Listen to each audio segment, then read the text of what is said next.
On est en direct, bonjour, salam alaikum à vous tous et à vous toutes, bonsoir. Alors encore une fois, désolé du petit retard. On a combien de temps de retard, tiens? Ouais, ça ne fait que 13 minutes, donc c'est le fameux quart d'heure académique qu'on pouvait se permettre. Quart d'heure oriental. Le quart d'heure oriental. Quoique ici en Belgique, ne vous inquiétez pas, dans les universités, les professeurs sont souvent en retard. N'est-ce pas, Saïd? Tout à fait. Eh bien, à nouveau, nous remercions Malik de nous avoir accueillis chez lui pour cette émission, cette énième émission, avec aujourd'hui, comme guest, comme on dit, comme star, eh bien, le Cheikh Ndiaye, que vous voyez ici au milieu.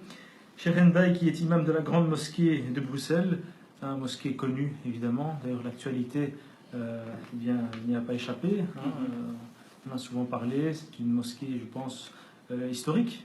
Oui. Ici en Belgique, Oui. avec des liens particuliers avec l'Arabie Saoudite. Je pense que c'est une mosquée financée par l'Arabie Saoudite essentiellement. Par la Ligue mondiale islamique. Voilà, par la Ligue mondiale islamique. Alors on va attendre que les auditeurs et téléspectateurs nous rejoignent. Alors, on va discuter avec vous bien de plusieurs sujets, étant donné que vous êtes imam, que vous êtes un technicien de la religion. Un peu de clémence et ça ira. Toujours. Sur Radio Midi, à cette émission Regard Critique, il y a toujours de la clémence et surtout de la bienveillance. Mais on essaye toujours d'éviter ce qu'on appelle la taqiyya. Vous savez ce que c'est, Ah ouais, donc oui, la dissimulation. Ça, c'est pas chez les sunnites, ça c'est chez les sunnites. Ça, il faut me donner. Chez les sunnites seulement. J'ai dit, chez les sunnites, on n'a pas ce concept. Ah ouais. Mais on dissimule quand même des choses chez les sunnites aussi. Ça dépend. Même si historiquement ce terme a été utilisé. Si vous parlez du sunnisme en tant qu'une globalité, non. Mais si vous parlez par exemple d'un savant qui a dissimulé des choses, oui.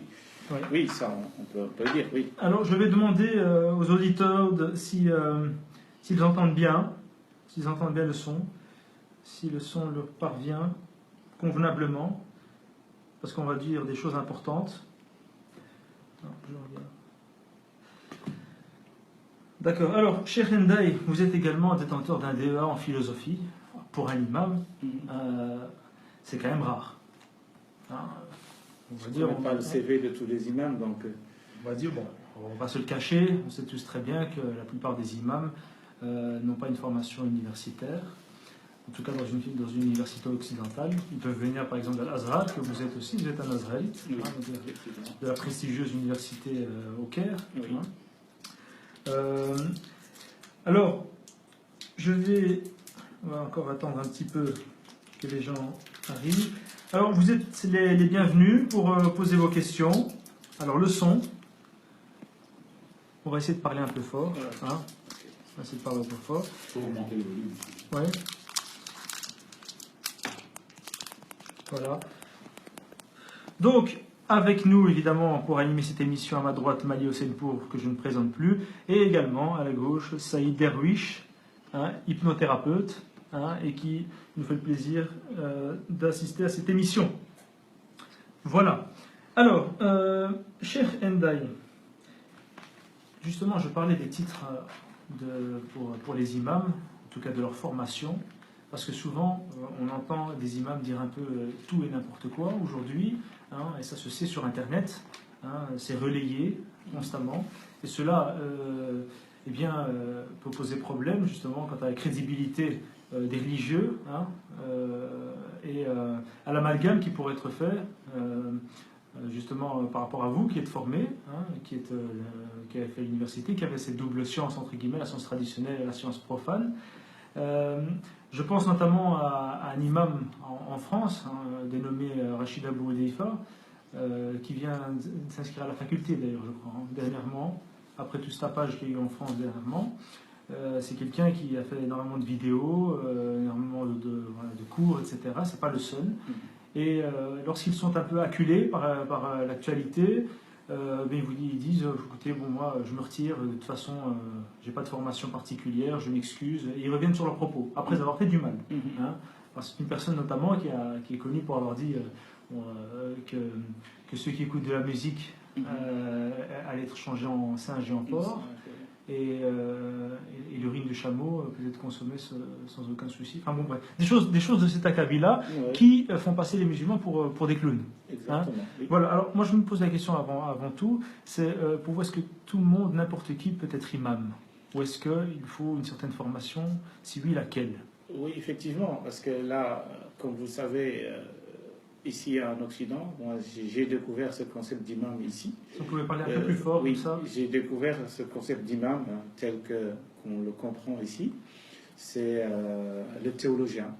Pour moi, quand on dit imam ici, c'est celui qui dirige la prière, qui fait le sermon du vendredi et qui répond aux questions des fidèles à la mosquée, etc., qui a une belle voix, voilà, qui représente en quelque sorte les musulmans. Voilà, donc ça c'est une définition sociologique ici en Occident, ou bien en Belgique, France, ces pays qu'on connaît maintenant avec beaucoup d'imams comme ça. Mais quand on parle de la notion d'imam ou d'imama, historiquement dans la théologie c'est autre chose.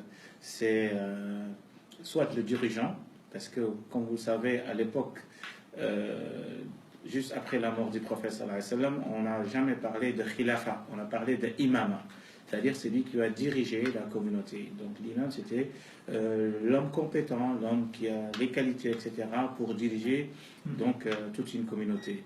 Donc c'était pas simplement celui qui dirige la prière. Et puis tout récemment, ou bien quelques années, on a trouvé que maintenant l'imam c'est celui c'est le théologien. L'imam, c'est le théologien. L'imam, c'est celui qui répond aux questions. L'imam, c'est celui qui dirige la prière. Oui. C'est lui qui donne des fatwas. C'est lui qui. Voilà. Donc, qui est un Superman. Hein, qui est un Superman aujourd'hui. Et qui est capable de répondre à toutes les questions. Alors qu'il n'a pas été formé pour ça. La quasi-totalité des imams aujourd'hui, je veux dire, ils ne doivent même pas se trouver en Belgique, je veux dire, pour enseigner. Malheureusement, c'est eux qui sont mis. Donc pour vous, les imams, ils n'ont rien à faire. La plupart des imams n'ont rien à faire. Ils n'ont rien à faire ici parce qu'il y a la langue déjà. Voilà, s'ils sont venus ici pour enseigner l'islam, alors qu'ils ne connaissent pas l'histoire, ils ne connaissent pas notre réalité, ils ne connaissent pas ce qui se passe dans ce pays-là, ils ne savent même pas comment donner une fatwa à une personne dans sa réalité, dans sa condition sociale, etc. Je pense qu'ils vont causer plus de malheur que de bonheur pour la société. Et comment ça se fait que les formations traditionnelles, on n'y inclut pas justement les sciences profanes? Parce que vous venez d'Al-Azhar. Oui, Al-Azhar. Est-ce que vous avez été formé aux sciences profanes? Ah oui, Al-Azhar, on a étudié la philosophie, on a étudié la sociologie, on a étudié même l'anthropologie à Al-Azhar, comme vous le savez. Même, c'est pas dans toutes les facultés. Bon, si vous êtes, par exemple, dans la faculté de Usuluddin, parce que ce sont des théologiens. Donc, Usuluddin, c'est ce qu'on appelle théologie, faculté de théologie. Donc, on est préparé pour débattre. Hein. On étudiait même la Bible, on étudiait l'Ancien Testament, le Nouveau Testament. Tout ça, je l'ai étudié à l'Azhar. Hein. Je ne l'ai pas étudié ici. Est-ce que vous l'avez étudié entre nous? Vous avez étudié tout ça scientifiquement, avec le recul? Oui, mais vous savez, l'Azhar, il y a aussi une touche qui n'est pas tout à fait académique. On est toujours dans cette vision de défendre l'islam, donc on n'est pas dans la neutralité totale. C'est une vision apologétique. Exactement, exactement. Et c'est pour cela que... Mais justement, parce qu'on a un peu du mal... Ça reste beaucoup de... Et c'est moi-même, je le dis, quand je suis arrivé à l'université Al-Azhar, à l'université de Liège, donc en Belgique, comme étudiant, 3e cycle, donc on m'a demandé de faire un exposé devant les professeurs. Et quand j'ai préparé mon exposé, pour moi, j'étais le meilleur. Donc, je me suis donné, j'ai vraiment parlé de la philosophie, etc. Et quand j'ai terminé, le professeur il m'a appelé, il m'a dit, Monsieur Ndiaye, vous avez une tête bien pleine, mais elle n'est pas bien faite. Ça veut dire quoi? Ça veut dire que je mémorise beaucoup de choses. Oui, on m'a éduqué comme ça, on m'a enseigné comme ça, de mémoriser. Parfois même sans comprendre beaucoup de choses, sans les critiques, ce que j'ai étudié. Donc là, j'ai appris autre chose. J'ai appris la méthodologie, j'ai appris les critiques dans le texte, une certaine distance avec le texte, etc. Tout ça, je l'ai étudié à l'université. Donc on n'apprend pas dans les sciences traditionnelles, notamment à l'Azhar, qui est quand même une des meilleures universités traditionnelles dans le monde musulman. Hein. Je crois qu'ils se partagent il se partage le morceau avec Médine, je crois. Azhar est beaucoup plus, je veux dire, critique qu'à Médine, parce qu'à Médine, moi je me rappelle, en 1993, j'avais mon programme je veux dire, académique, j'avais un livre de philosophie, donc ça faisait partie de mon programme, on me l'a retiré à l'aéroport. Vous comprenez? En Arabie, en arrivant là-bas, on vous retire un livre de philosophie. Oui, en philosophie, on me l'a retiré. Et pourquoi les motifs? Parce qu'ils ont dit que c'est des livres qu'on ne peut pas enseigner, c'est haram. C'est du kofin. Oui, exactement, si vous voulez. Voilà. Par rapport parce que dernièrement, on a invité une personne, Hicham Abdelgawad, que je remercie, qui est là justement, voilà, qui a écrit un livre dans lequel il tentait l'approche historico-critique des textes. Hein. Donc, vous voyez un petit peu l'orientalisme globalement. C'est vrai qu'on est un petit peu désarmé ici en Occident face aux orientalistes qui s'attaquent désormais au texte coranique, mais de manière assez pointue. Hein. Et souvent, les personnes qui sont formées dans les écoles traditionnelles, ici en Belgique ou ailleurs, ils sont incapables de répondre à ces arguments avancés par ces orientalistes. Est-ce qu'on prend conscience de ça chez les imams? Oui, parce qu'il faut avoir le niveau. Hein. Il faut avoir le niveau, c'est-à-dire que nous, ici, beaucoup d'imams ici, ils ne sont pas dans un débat de société. Ils sont dans un débat avec les fidèles. Ça veut dire, si on peut même appeler ça débat, on est dans la prédication. Donc l'étudiant, il n'a pas même à poser une question. Il doit seulement écouter. C'est lui le maître, c'est lui qui te donne le savoir, c'est lui qui t'enseigne. Et tu n'as même pas à avoir un œil critique sur même comment le professeur ou bien l'imam donne le cours ou comment il donne son prêche. Donc ici, on est dans vraiment ce qu'on appelle... il n'y a pas de ce qu'on appelle l'interactivité. Donc, entre professeurs et étudiants, ici, c'est seulement le maître qui parle et les autres qui doivent écouter, qui doivent comprendre. Et c'est comme ça. D'accord. Alors, je vais vous poser une question par rapport justement au texte, ce que vous avez appris en venant ici en Belgique. On parle souvent de réforme.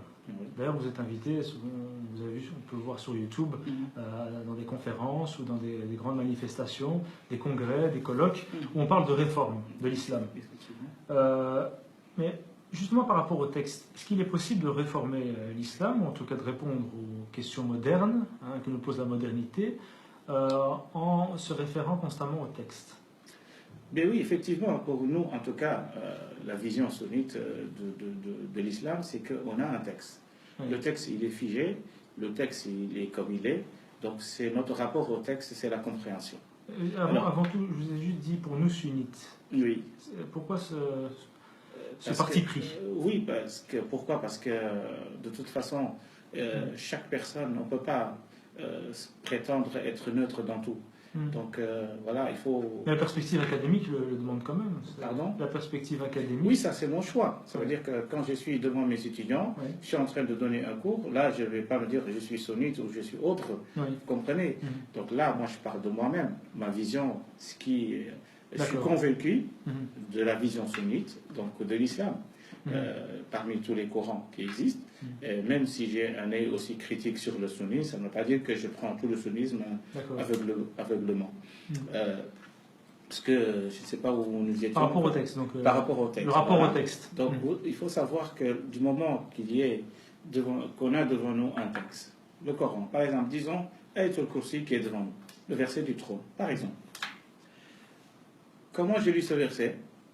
Je suis en train de lire la parole de Dieu. Mais quand moi j'essaie d'appliquer ce texte, je ne suis plus dans la parole de Dieu. Je suis en train d'appliquer ma compréhension de ce texte. Et ça, c'est très important. Ça veut dire quoi? Ça veut dire que dans l'islam, il y a la parole de Dieu, il y a la compréhension de l'homme, la compréhension du texte. Et moi, j'adore pas Dieu par sa parole, mais je l'adore par ma compréhension. Et c'est pour ça que d'ailleurs... Est-ce qu'on dit ça dans le sunnisme ou bien... Pardon? Est-ce qu'on dit cela, c'est-à-dire est-ce qu'on l'a dans le sunnisme? Je parle d'une réalité, d'une vision critique par rapport au texte. Alors, quand on dit, par exemple, ça c'est l'avis des salafs, par exemple, salaf salih.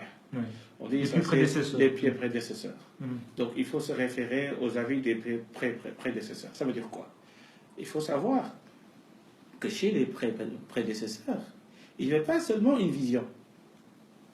Il y avait plusieurs visions.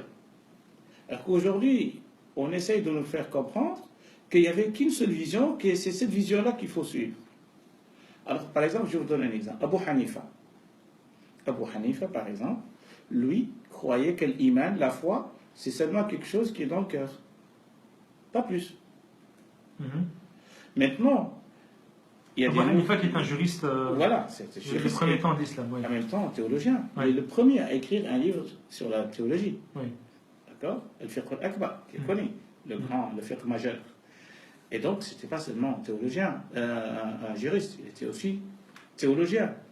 Lui, il est considéré par les néo-salafistes, si vous voulez, ou les wahhabites, comme un murji.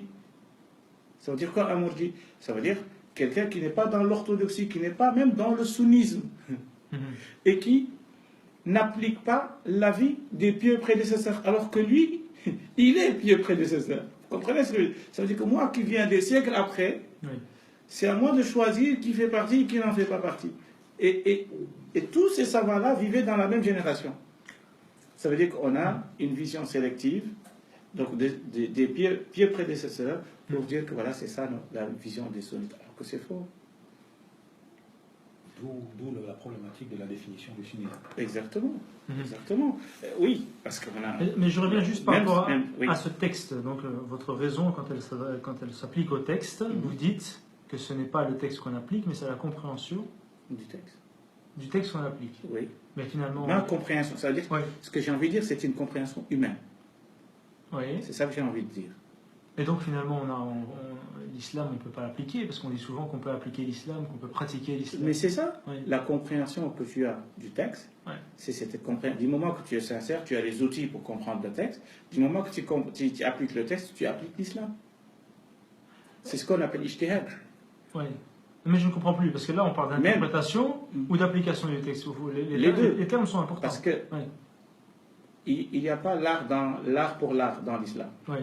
Donc, quand il y a un texte, tu dois le comprendre et le pratiquer. C'est tout. Oui. S'il y avait dire, il y a moyen de le pratiquer.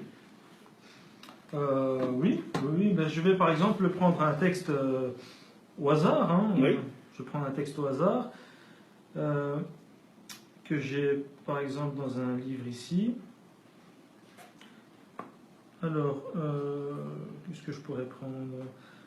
Allah aime ceux qui font la guerre pour sa cause. Inna Allah yuhibbu alladhina yuqatiluna fi sabilihi. Bon, voilà. Waqatilu fi sabilillah. Et faites la guerre pour la cause de Dieu. Bon, qu'est-ce que je peux comprendre là-dedans? Et qu'est-ce que je peux interpréter au-delà de faire la guerre pour la cause de Dieu? Pour moi, cette traduction, elle est mauvaise. Oui. Parce que le mot yuqatilu, ça ne veut pas dire faire la guerre. Ça veut dire faire un effort. Qatala et qatala, c'est deux choses différentes. Qatala, c'est tuer. Qatala, c'est faire un effort avec quelqu'un. Ça veut dire épuiser. Les exégèses vont dans le sens de certaines violences. C'est ce que je suis en train de vous dire. S'il faut réformer le mot que vous avez utilisé tout à l'heure, il faut réformer la compréhension des hommes à travers l'histoire. Mais le texte en tant que tel, je pense qu'il est encore compatible à notre contexte aujourd'hui. Ce qu'il faut réformer, c'est la compréhension. Comme disait Jalaluddin Rumi, il faut lire le texte comme si il descend sur toi. D'accord.